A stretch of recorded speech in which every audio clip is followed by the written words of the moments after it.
안녕하세요, 정점장입니다. 오늘은 어떤 걸 해볼 거냐면 EK 옴니아가 이번에 새로 나왔잖아요. 그래서 오늘 EK 옴니아 제 사용 후기와 그 다음에 작동 방법, 그리고 청소, 그리고 사용했을 때 불편한 점이 어떤가, 아니면 이제 어떤 현상이 일어났을 때 대처하는 방법 등을 한번 이야기해 보려고 합니다. 저도 이걸 사용해 보고 그 다음에 문제가 있었을 때 AS도 보내보고 했었거든요. 그때 있었던 이야기들을 조금 해보려고 하고 있습니다. 그래서 이것도 저희가 지금 멘타로 커피에서도 판매를 하고 있으니까 설치나 AS 관련해 가지고, 그 다음에 구입 관련해 가지고 문의 있으신 분들은 언제나 연락 주시기 바랍니다. 그러면 제가 일단은 EK 옴니아를 사용해 보도록 할게요. 예전에는 스위치가 ON, OFF로만 되어 있었잖아요. 그래서 작동을 하고 안 하고 이 두 가지만 되어 있었는데, 이번에는 일단은 스위치가 따로 있습니다. 스위치를 올려주면 여기 앞에 디스플레이가 작동을 하게 됩니다. 이 앞에 디스플레이는 원형이 아니라 사각이라서 좀 아쉬운 부분이 있긴 한데, 그래도 뭐 터치가 들어갔다는 점 아주 높게 평가하고 있습니다. 클라이밍 스타트, 원래 초기에 들어가다 보면 뭐 날짜, 시간 뭐 이런 거 설정하는 게 있거든요. 그런 것들 간단하니까 설정해 주시면 되고, 그 다음에 이렇게 켜주시면 여기 옆에 큰 동그라미 버튼이 있는데, 이게 이제 글라인딩을 해주는 버튼입니다. 이게 예전에는 딱딱 하면 바로바로 됐는데, 어느 정도 이제 켜고 껐을 때 바로 동작하지 않아요. 어느 정도 딜레이가 발생한다는 점 알아주시면 좋을 것 같습니다. 그리고 이 EK 옴니아가 초반에 설정을 할 때 어떻게 해야 되냐면, 맨 밑에 보시면 톱니바퀴가 있습니다. 톱니바퀴에서 유저 매니지먼트 들어가면 로그인이 있는데, 여기 스토어 매니저 들어가서 1924를 비밀번호를 쳐주면 그 다음부터 이제 다양한 옵션들을 만들 수 있어요. 왜냐하면 그 전에는 이 옵션들을 컨트롤할 수가 없거든요. 그래서 꼭 이 설정을 건드리실 거면 이 톱니바퀴에 있는 유저 매니지먼트 들어가서 로그인을 해 주셔야 됩니다. 그리고 여기 오토 로그인을 할 거냐 풀 거냐 되어 있는데, 이거는 그냥 껐다 키면 완전히 풀려 버리거든요, 비밀번호가. 그렇기 때문에 완전히 껐다 킬 상황이 있을 때는 무조건 들어오셔서 로그인을 해 주셔야 됩니다. 그 다음에 그러면 세팅을 천천히 한번 보도록 하겠습니다. 맨 위에 맨 첫 번째 서비스에 들어가면 디스크 칼리브레이션이 있는데, 여기 어떤 거냐면, 예를 들어서 지금 빨간색이 이제 기준점이에요. 지금 250 마이크로 되어 있잖아요. 그래서 디스크 칼리브레이션 들어서 칼리브레이션을 하면 이제 여기가 250이 아닌 0으로 설정되는 겁니다. 그래서 나중에 칼날 조정이나 할 때 사용하는 이제 칼리브레이션 버튼이라고 생각하시면 되고, 디스크 유즈 타임은 이제 어느 정도 사용을 했냐, EK 옴니아 날을. 그래서 날이 뭐 100시간 사용하면 갈아야 된다라는 그런 게 있다면 100시간 사용 후에 이제 알림도 표시되도록 되어 있습니다. 그 다음에 디스플레이 테스트, 요 같은 경우는 이제 사각형 디스플레이가 들어갔는데 이제 RGB가 제대로 나오는지 확인해 줄 수 있는 거고요. 그 다음에 시스템 셋업 같은 경우는 이제 엔지니어 모드라고 해가지고 기본적인 바리스타 분들은 사용할 수 없는 그런 모드입니다. 그 다음에 바로 옆에 있는 시스템을 들어가다 보면 와이파이 세팅, 데이터 타임, 그 다음에 스타트 워크 위크, 그 다음에 템프 유나이트, 그 다음에 글라인더 네임, 팩토리 리셋 같은 게 있는데, 이 같은 경우는 와이파이 세팅 같은 경우는 얘가 와이파이를 잡아주는 게 아니라 우리가 프린트기 같은 경우는 핸드폰에 와이파이로 잡힌 다음에 그걸 이제 인쇄를 할 때 사용하잖아요. 그런 용도로 만들어진 것 같아요. 나중에 뭐 펌웨어 업데이트나 그다음에 레시피 업데이트 이런 것들을 사용할 때 사용하는 것 같고, 아직까지는 저도 정확하게 사용 방법을 모르기 때문에 나중에 그 방법을 알게 되면 따로 업데이트 해두도록 하겠습니다. 다른 건 더 간단해요. 뭐 날짜, 시간, 그 다음에 언제부터 우리가 첫 줄을 시작할 것인지 설정을 해주고, 이제 템프, 이제 섭씨로 할 거냐 화씨로 할 거냐 이 둘 중에 설정해 주시면 되시고, 아시아 쪽은 다 섭씨를 사용하니까 섭씨로 사용하도록 하겠습니다. 그다음에 그라인더 네임은 이제 이 그라인더의 네임 아니면 매장 이름을 적어주시면 되고, 팩토리 리셋 같은 경우는 공장 초기화라고 생각하시면 됩니다. 커스터마이즈가 있는데, 기본적으로 EK 옴니아는 타임 모드, 라이브러리 모드, 기본 모드가 있잖아요. 클래식 모드. 이 세 가지 중에서 클래식 모드는 무조건 사용할 수 있게 되어 있고, 뭐 타임 모드를 끄던가 라이브러리 모드를 꺼가지고 설정 값에서 안 나오게 할 수도 있습니다. 아까는 여기 세 개가 있었는데 지금은 이제 클래식 모드만 사용할 수 있게 되어 있죠. 그래서 커스텀에서 만약에 나는 타임 모드는 쓰고 라이브 모드는 사용하지 않겠다라고 하면 이렇게 꺼주시면 기본 클래식, 타임 모드는 사용할 거고, 세 번째 라이브 모드는 사라지게 됩니다. 그 다음에 그러면 라이브 모드를 켜줄게요. 일단은. 그다음에 Enable Age SA는 어떤 거냐면 아까 자동으로 분쇄도가 조절되는 걸 보셨죠? 그게 Age SA입니다. 자동으로 옮겨지는 거. 이게 Age SA 모드라고 생각하시면 돼요. Age S 모드를 끄면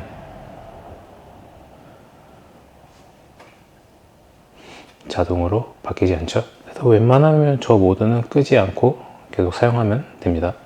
AGS의 딜레이 같은 경우는 옵션을 바꿔주고 2초 후에 이제 자동으로 조정해 준다 라는 거고, 만약에 0초로 하잖아요. 그러면 즉각적으로 반응하고 있습니다. 2초의 딜레이 없이 바로. 그래서 저는 웬만하면 0초 딜레이를 사용하고 있거든요. 이게 좀 불편하시다고 하시는 분들은 뭐 설정해 주시면 됩니다. 이제 AGS의 Possible Block라는 게 있는데, 이게 뭐냐면 아까 타임 모드에서 변경이 될 때 분쇄도가 자동으로 조정이 됐잖아요. AGSA 모드로. 그때 경고문이 한번 뜨고 퍼지를 해주냐 안 해주냐 라는 거를 설정해 주는 겁니다. 예를 들어서 그리고 또 한 가지 이야기 드리면 그 팝업이 뜨는 옵션이 하나 더 있는데, 예를 들어 150 마이크론 이상 분쇄도가 조절됐다 할 때 이제 팝업이 뜨면서 지금 변경할 거야? 라고 이렇게 알려주는 시스템이에요. 그러면 만약에 100이라고 하면 100 마이크론 움직일 때마다 이거는 큰 분쇄도 조절이 이루어지니까 혹시 지금 변경하는 게 맞아? 라고 이제 알려주는 옵션입니다. 지금 500에서 80은 100 마이크론이 넘지 않으니까 경고문이 안 떠요. 그러면 근데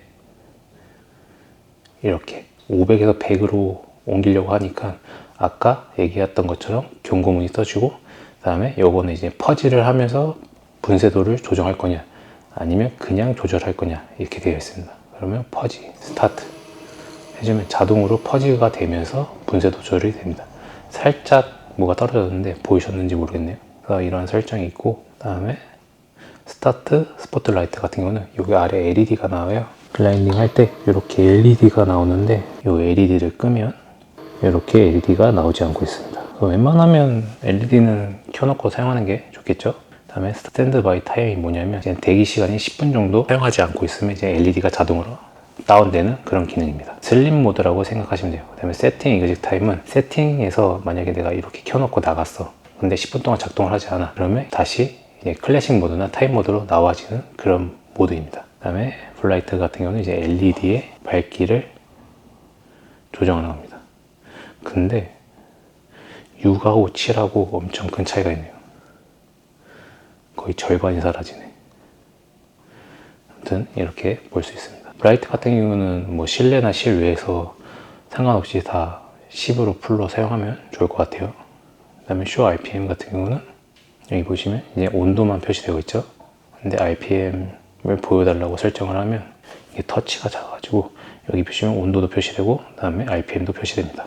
그 다음에 템퍼레이처, 쇼 템퍼레이처, 템퍼레이처 워링. 쇼 템퍼 같은 경우는 아까 저희가 RPM과 온도가 같이 보였죠, 디스플레이에. 그러니까 그걸 끌 건지 켤 건지. 그 다음에 템퍼 워링 같은 경우는 일정 온도 이상 올라가면 이제 경고문이 뜨게 되어 있습니다. 30도부터 60도까지 설정이 가능합니다. 그래서 이걸 워링을 켜놓으면 만약에 온도가 30도 설정했으면 30도가 되면 칼날 온도가 30도라고 경고문이 나오게 돼요. 근데 저도 30도까지 올려본 적이 없어서 정확한 경고문은 본 적이 없네요. 그리고 마지막 설정인 아까 처음 우리가 봤던 로그인, 로그아웃, 체인지 핀 코드, 그 다음에 오토 로그아웃 이렇게 있습니다. 사실 오토 로그아웃은 왜 있는지 모르겠어요. 그래서 이렇게 설정이 가능하고, 그럼 기본적인 이제 분쇄도랑 RPM 이런 거 설정하는 거를 한번 같이 해보도록 하겠습니다. 기본적으로는 클래식 모드에서는 저희가 EK43 쓸 때처럼 다이얼 버튼을 돌려서 분쇄도 조절을 할 수 있습니다. 두 번째는 이렇게 디스플레이에 이제 분쇄도를 길게 눌러주면 숫자가 나오는데 이 숫자로 조절도 가능합니다. 첫 번째는 분쇄도를 조절하면 그 다음에 RPM을 설정할 수 있습니다. RPM 500에서 1500까지 설정이 가능하고, RPM은 분쇄 속도 차로 어느 정도 빨리 분쇄되냐 천천히 분쇄되냐를 설정할 수 있지만, 이 RPM에 따라서도 미분이 얼마만큼 생기냐에 따라서 뭐 단맛이 증가할 수도 있고 산미가 죽을 수도 있고 이런 여러 작용이 발생하기 때문에 그 RPM 속도는 각자 매장에서 맛을 테스트하면서 잡으시면 될 것 같아요. 예를 들어 에스프레소를 많이 사용한다 하면 RPM을 좀 더 높여가지고 미분이 좀 더 생겨서 단맛을 좀 더 주고 싶다 라는 생각으로 이제 뽑는다면 RPM을 좀 높이시면 되고, 그 다음에 나는 커피의 향미 정도로 좀 더 다가가고 싶다 라고 하시는 분들은 RPM을 좀 낮춰가지고 미분 생성이 좀 더 적게 설정하시면 되실 것 같아요. 이 RPM으로 맛을 비교하는 거는 나중에 또 해볼 수 있으면 해보도록 하겠습니다. 아까 100마이크론 이상 이제 옮기게 되면 경고문이 뜨게 했잖아요. 그래서 이제 경고문이 이렇게 나오게 됩니다. 그래서 저는 경고문 뜨는 거 별로 안 좋아하니까 경고문 뜨는 거를 끄도록 하겠습니다.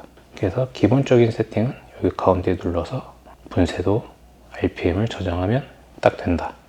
클래식 모드입니다. 손으로도 다이얼을 조작해서 옮길 수도 있다. 그 다음에 두 번째 같은 경우는 타임 모드인데 분쇄도랑 시간, 그 다음에 RPM을 설정해주면 저장해주는 기능입니다. 기계 같은 경우는 드립용으로 많이 사용하잖아요. 근데 에스프레소용으로도 충분히 사용이 가능합니다. 그래서 이렇게 세팅을 맞춰 놓은 것 같아요. 나중에 포토필터 끼는 것도 있거든요. 그래서 많은 매장에서 EK 옴니아를 이제 에스프레소용으로도 많이 사용할 것 같아요. 설정하는 뭐 타임 모드 같은 것도 똑같아요. 여기 디스플레이 가운데를 꼭 눌러주면 첫 번째로는 시간을 설정할 수 있어요. 왜냐면 타임 모드니까. 그래서 예를 들어서 나는 6초, 분쇄도는 680, 그 다음에 RPM은 이건 에스프레소로 먹을 거니까 1200, 미분이 좀 생겼으면 좋겠어요. 그 다음에 이미지로는 뭐 다양하게 있으니까 아무거나 선택하시면 될 것 같아요. 그래서 레시피 이름도 따로 설정할 수 있습니다. 그러면 바로 이렇게 저장된 게 이렇게 설정된 값으로 바로바로 이동할 수 있게 되어 있습니다. 그러면 뭐 지금 세 가지까지 설정이 가능하고, 첫 번째는 뭐 블렌딩 에스프레소, 두 번째는 뭐 라떼, 세 번째는 디스카페인, 이렇게 타임이나 분쇄도 이런 것들 설정해 놓고 사용하시면 될 것 같아요. 생각보다 설정이 간단합니다. 그 세 번째, 이거 같은 경우는 라이브러리 모드라고 솔직히 왜 있는지 모를 모드입니다. 매장에 다양한 원두를 취급하는 매장에서 레시피를 저장해 두라고 만든 것 같긴 한데 솔직히 잘 모르겠어요 왜 있는지. 라이브 모드 같은 경우도 똑같아요. 길게 눌러주면 이제 분쇄도 조절할 수 있고 RPM 조절할 수 있고 이 원두에 몇 g을 사용할 수 있는지 레시피를 저장할 수 있습니다. 이렇게 저장할 수 있고, 나중에 가셔서 나중에 이제 나는 이제 15g을 사용하지 않아 했을 때는 이렇게 오른쪽으로 옮겨 주시면 그램 수가 나오는데 길게 눌러줍니다. 그럼 이제 레시피를 지울 수도 있고 변경할 수도 있습니다. 15g을 지울 거야 하면 지워주면 돼요. 길게 누르면 지워집니다. 그러면 아까 밑에 15g 있던 게 사라졌죠? 그래서 이렇게 라이브러리 모드를 사용하면 되는데, 저는 세 번째 라이브러리 모드는 사용을 안 할 것 같아요. 그러면 이렇게 커스터마이징의 라이브러리 모드를 딱 꺼주면 내가 딱 사용할 수 있는 타임 모드랑 클래식 모드 이 두 종류를 사용할 수 있게 됩니다. 기본적으로 사용 방법은 한 이 정도면 사용하는데 불편함은 없을 것 같아요. 그리고 이제 제가 이걸 사용해봐서 느낀 점이 뭐냐면 굉장히 고운 모래까지 사용이 가능하거든요. 그래가지고 채즙의 정도보다 더 밀가루 정도의 분쇄도까지 조정이 가능해요. 그래서 굳이 0점을 초기 세팅보다는 한 100에서 150 정도 늘린 다음에 사용하면 좀 더 굵은 분쇄도까지 사용할 수 있으니까 그렇게 사용해 보는 것도 좋을 것 같고, 두 번째로는 얘가 분쇄도가 굉장히 얇기 때문에 안에 뭉치는 잔량이 좀 있는 것 같아요.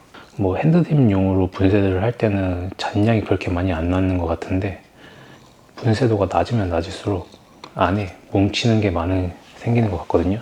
일반적인 글라인드처럼. 근데 일반적인 글라인드보다 훨씬 더 얇은 분쇄도를 사용하기 때문에 그런 일들이 더 많이 발생하는 것 같아요.